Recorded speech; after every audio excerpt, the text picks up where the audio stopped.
Manchester United is taking on Everton. Eric Ten Hag has gone ahead to name his starting 11 versus Everton, and it's really one of those games that you'll want to see as a United fan, really get to know how we are going to fare into this one. Smash the like button, comment and share. If you're only watching us for the very first time, endeavor to subscribe to this channel so as not to miss out on stories that we do upload in here on a daily. And Rokan David is my name. You can as well go into the live chat and really tell me your prediction about this game of football that is going to be played at the Old Trafford, a stadium that has gone ahead to really be knocked down. It's really going to be knocked down, I think, in the summer, and a new plan is really going to be put up by the board or the task force that has been really voted, but all given veto power by the city of Manchester and Sir Jim Ratcliffe. Welcome to this channel. Smash the like button, comment and share.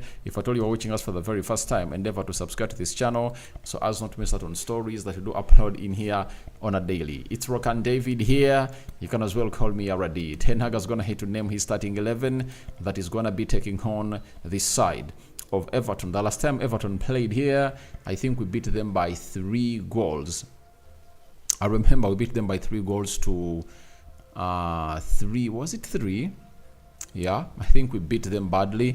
And this season, when we played them at their home, you know what happened? We went ahead to beat Everton by some 3 goals to 0.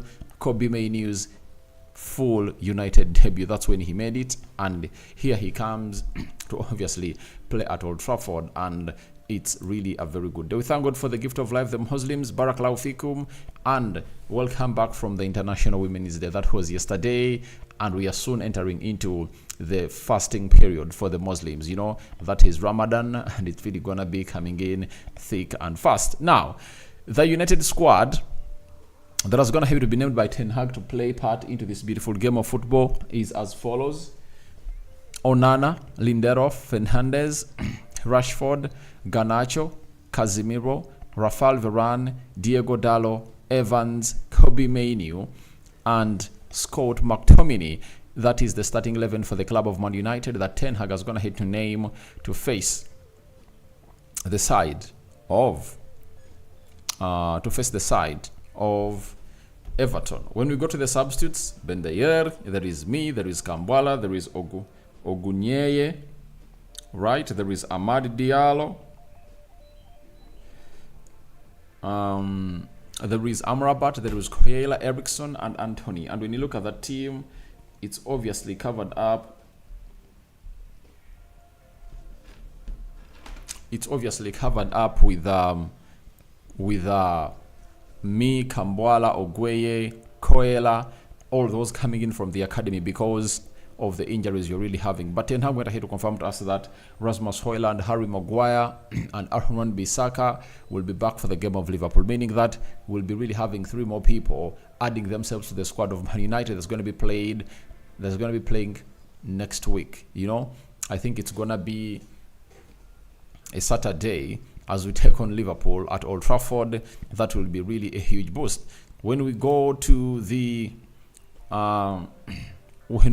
Everton side, there is Pickford, there is Mielenko, Braithwaite, Tarkowski, Godfrey Onana, that is Amaudu, not Andre, Ghana, James, formerly at Man United, and he was sold to Everton for £15 million. Dokore, McNeil, Harrison, and Beto. That is the starting 11 of Everton. When you look at the bench of Everton, they're having Virginia, Patterson, Kane, Calvert-Lewin, Young, former at Man United, was even the captain. Then Gomez, there is Coleman, there is Chemiti, and Dobin. That is the bench of Everton, and that's how things are really going ahead to obviously pan out. So guys, smash the like button, comment and share. If at all you're watching us for the very first time, endeavor to subscribe to this channel so as not to miss out on stories that we do upload in here on a daily. And it remains Rokan David onto this channel, and continue to do the needful as you really stretch to the levels where we deserve to be. Now, let's go to the lineup, you know, the system and how these players are really going to be lining up for this beautiful fixture of Man United versus Everton. So, when you look at that side of Man United, they are having Andre Onana in goal, and I would like to see him keep a clean sheet today. That is it.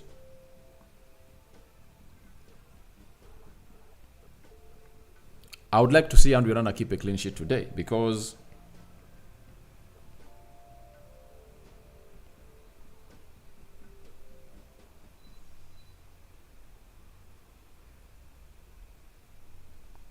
sorry about that.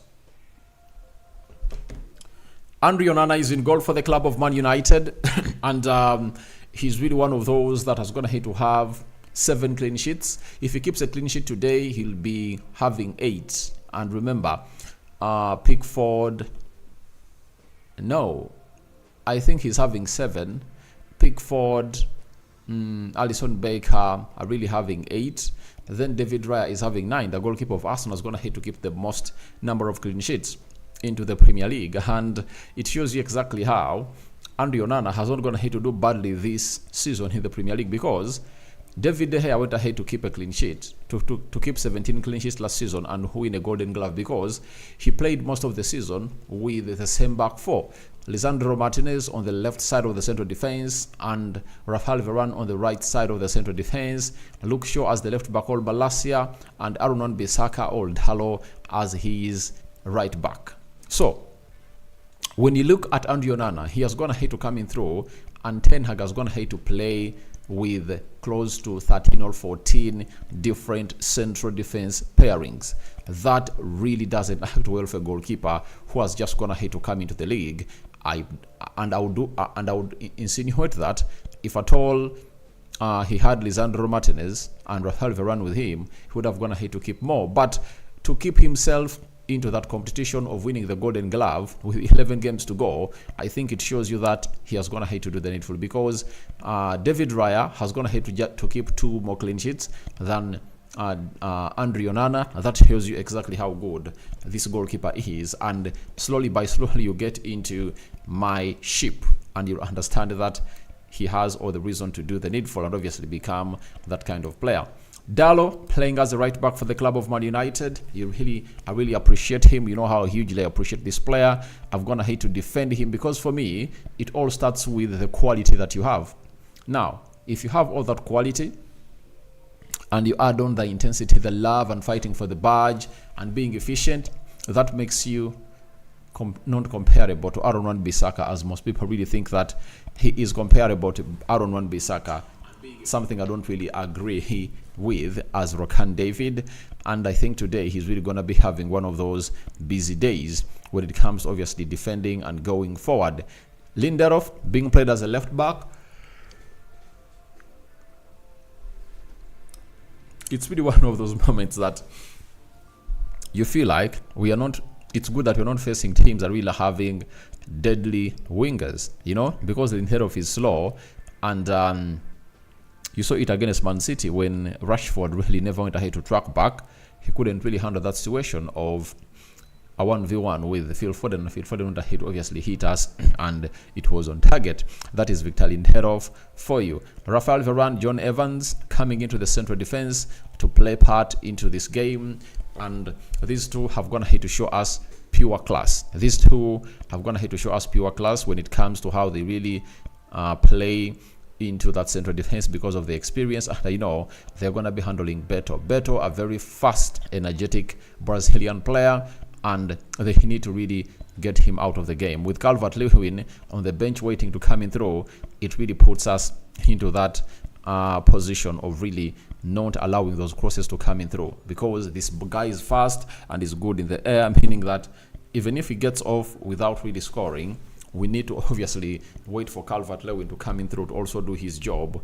And after he does his job, we have to see to it that every question he asks the defense of Man United, we have to answer it correctly. That is it. Kobe Mainoo and Casemiro into that double pivot.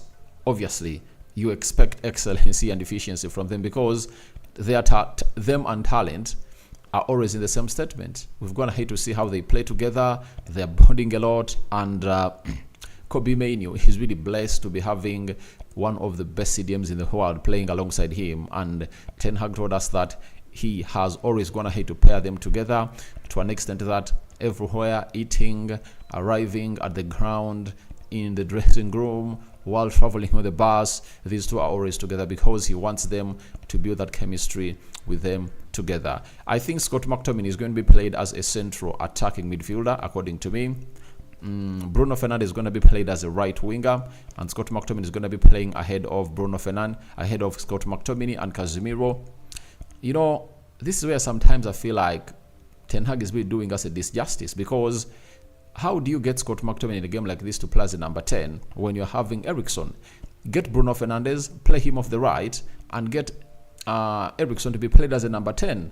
For all of the years we've gone ahead to see Eriksen, he has been a number 10, and we know that he's the best creative player we've gone ahead to have. And I think if you're having him as a number 10, his work rate can really help us a little bit when they're having Casemiro and Kobe Menu playing behind him. That is it. But if you really come up with such a game of football, and it really, with a style of play like that, it really doesn't work out for me. I don't know how you guys think about it, but I've always gone ahead to criticize Ten Hag about this. Eriksen should be in the mix, you know? And if he cannot really get into the team, why did you keep him around? You know? Eriksen was wanted by Galatasaray in January. Why didn't you sell him? Because you said you needed money to bring in a striker. And I think if you had gone ahead to sell Eriksen for like 80 million euros, would have gone ahead to get that money and either get in a striker on a loan. And that money would have gone ahead to obviously get in a player on a loan and pay up his salary. That is it. But you are keeping a player, you are not using him, and you know he cannot really play in the position you want him to play. Why don't you really load him off? You know, that is Bruno Fernandes, right attacking midfielder. Scott McTominay is going to be played as a central attacking midfielder, and Alejandro Garnacho left attacking midfielder. And for Garnacho, there are certain things he's doing that I'm fed up of. I no longer believe in this statement that Garnacho is still young, we should give him time. The moment you put on that jersey of Man United, you are old enough, you are grown. The moment you put on that jersey of Man United, you are ready. Because if you are benching players like Amadi Diallo, you know, because if you benched a player like Marcus Rashford, that means you are really good to go to come out and really put up a shift that everyone is really going to appreciate.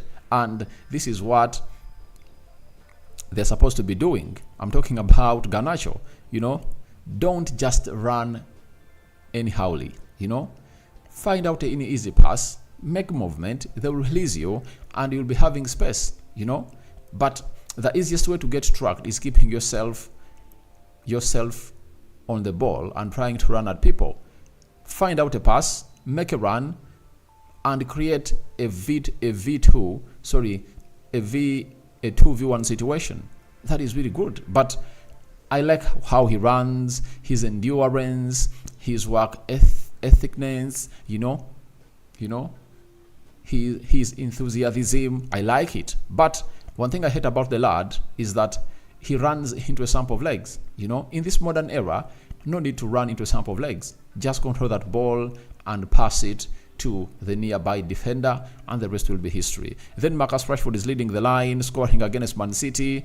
Hope that really helps him to really run into his form that he has always gone ahead to miss out on. So I look at this team, and I really believe that the reason as to why Ten Hag has gone ahead to bring in Scott McTominay in the midfield, because I know Scott McTominay is going to be played here, Bruno is going to be played here, is simple. To have a lot of energy in the midfield, because when you look at the midfield of Everton, it's really having energetic players, you know. These players are really huge. James Garner, Onana and Doucouré, their work rate is out of this world, and I think that's why Ten Hag has gone ahead to really side for this midfield of Scott McTominay, Kobe Manu, and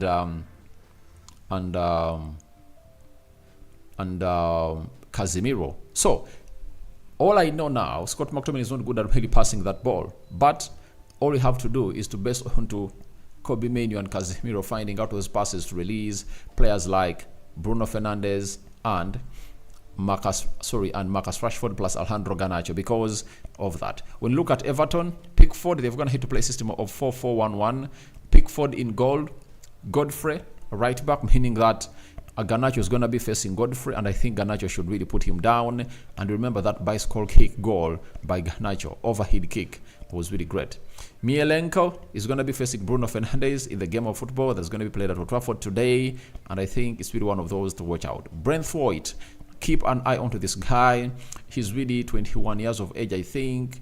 Very much linked to very many huge teams. Man United, Arsenal, Chelsea, Man City, and Liverpool are all eyeing him. Then Tarkowski, right-sided centre-back for the side of Everton, and we should really keep a keen eye onto him when it comes to set pieces. He's really deadly when it comes to set pieces. Then Harrison is going to be played as a right winger. McNeil is going to be played as a left winger. James Garner and Amadou Onana in the double pivot. Then Doucouré playing as a central attacking midfielder. And then Beto is going to be leading the line for the side of Everton. That's how the Everton side is really going to be lining up onto this evening, and a lot we anticipate from this game of football. But Amadou Onana and Doucouré, the energy they put in the midfield is really huge, and I think that's why Scott McTominay has going to have to be included. But if you're playing at Old Trafford, I think you shouldn't really look a lot into being a defensive-minded side, you know. I don't really want to see Scott McTominay really coming in through to put in a shift for the club of Man United. All I need is to see to it that we really get ourselves up and running and getting into the best positions possible at Old Trafford as we really look at this. Ten Hag had the following to say about Sean Dyche, and I think it's important for me to flash it onto the screen and you guys have a little bit of a snippet on it. Ten Hag on Everton, he said, I think Sean Dyche is doing a great job. From the moment he came in last season to build the foundation, he made a very fit team. You see, his style is really handwritten on the team, and that particular style, they are playing well. So I think we have to play our best again to get the right result.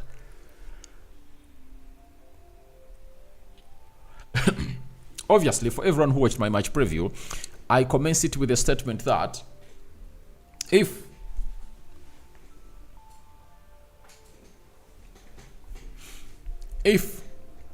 they went ahead to be beaten by Fulham, yet Fulham never really had Paulinho and Willian, how is it going to happen if at all we really don't show up on the night and we fall into the energetic Everton? Because Everton really puts a lot of energy, they run, they do everything right, and it worries me. We need to go to the next level and see to it that we kill off these chances and really get the first goal. You know, let's kill off this game. I remember we used to score 2 goals on average at the beginning of the year in this league, but things have gone ahead to somersault, and it's all the other way around, that it's Man United that is struggling to score goals, and we all know that when Rasmus Højlund is away, we really struggle to score goals. But it's all about people like Marcus Rashford, Bruno Fernandes not doing their job. Like in the game of Man City, I went ahead to really tell everyone that Man United had a chance to really get a point from Man City if at all we went ahead to really put up what we call a show.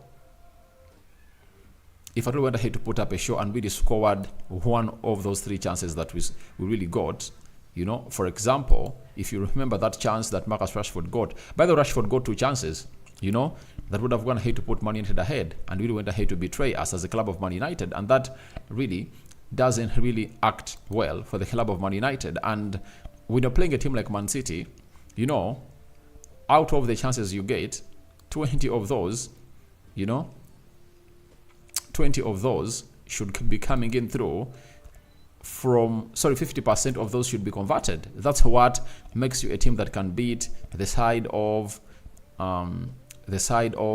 Manchester City. But if we couldn't really kill off those chances against Man City, I know we are going to really get more. Can we really create chances? You know, we need chances to be created to see to it that everything really goes our way as a club of Man United. Ten Hag has said we are comfortable, but we have to defend together we have to see. We have seen against Liverpool and last weekend against Man City, we can defend the box very well, but we ended up conceding, because of injuries. So we need to defend better. With the injuries coming, the routine have dropped away. All right. Then he said, when we play Bruno, false 9 is about how to get occupation. How do we get runs in? So it's like he wants to play Bruno as a false number 9. You understand? Then Garnacho as a right attack midfielder. And I would love to see Garnacho played as a right attack midfielder. Then he said we had a setback against Fulham and now we have to pick up. Everyone is killing everyone in this league. Yeah, everyone can really kill you because teams are really hard. Then he said you need movement behind. How do we get that? It was to come from our striker. He has to make the movement behind, but we also need movement in behind from others. It has to work out.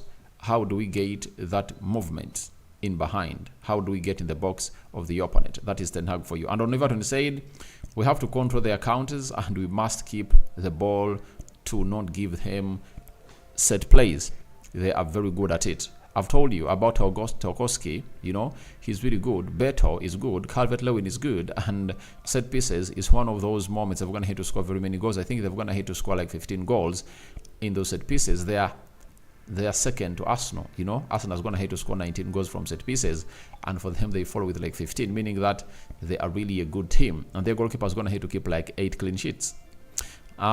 He said we have to win every game. It's like how we live. It doesn't change anything in our approach. So Eric Ten Hag has gone ahead to say all that, and let me end this poll and see how you guys have gone ahead to really throw in your predictions into this beautiful game of football and see what your predictions are. 100% have said United are really gonna win. So guys, we are going to return with a match reaction here onto the United Matters channel. Don't forget to subscribe to this channel so as not to miss out on stories that we do upload in here on a daily.